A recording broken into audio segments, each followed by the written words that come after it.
Yo les Nakama, j'espère que vous allez bien. Aujourd'hui, nous allons plonger dans l'univers de Dragon Ball pour explorer une question qui divise les fans. Est-ce que Dragon Ball GT est la suite logique de Dragon Ball Z? Dans cette vidéo, nous allons analyser les éléments qui soutiennent cette théorie et qui la contredisent. Mais avant, si vous êtes nouveau dans la chaîne, n'hésitez pas à vous abonner en activant les notifications et si la vidéo vous plaît à la fin, n'oubliez pas le petit like qui fait plaisir. Autre chose, abonnez-vous aussi à mes réseaux qui se trouvent en description.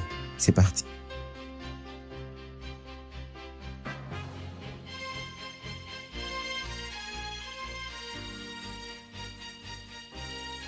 Nous commençons par la continuité narrative. Dragon Ball GT se déroule immédiatement après la défaite de Majin Buu. Dans Dragon Ball Z, les événements de Dragon Ball GT sont directement liés à la fin de Dragon Ball Z.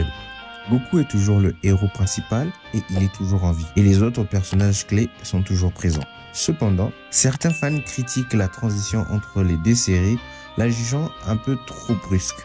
Mais il est important de noter que Dragon Ball GT a été conçu pour être une suite directe à Dragon Ball Z.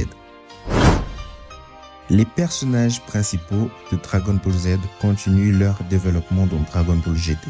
Goku, Vegeta, Trunks et les autres évoluent et grandissent. Leurs relations sont approfondies et de nombreux personnages sont introduits. Cependant, certains fans regrettent que les personnages ne soient pas suffisamment développés ou que leur motivation ne soit pas claire.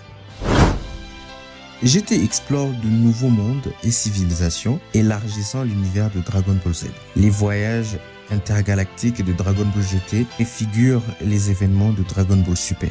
Cependant, certains fans critiquent la cohérence de l'univers étendu, estimant que certains éléments ne correspondent pas à l'univers original. Dragon Ball GT introduit des menaces à l'échelle universelle, telles que Baby Vegeta et Super 17. Super 17, c'est comme vous voulez. Ces menaces sont similaires à celles affrontées dans Dragon Ball Super, les dieux de la destruction ou Jiren pendant le tournoi des univers. Cependant, certains fans estiment que ces menaces ne sont pas suffisamment développées ou que leur puissance n'est pas cohérente.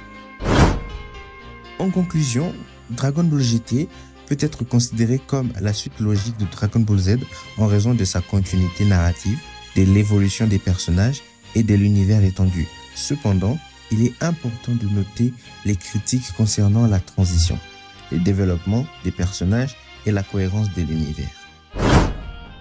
Qu'en pensez-vous? Pensez-vous que Dragon Ball GT est la suite logique de Dragon Ball Z? Partagez vos réponses en commentaire. Sur ce, c'était Rocco. Tchuss!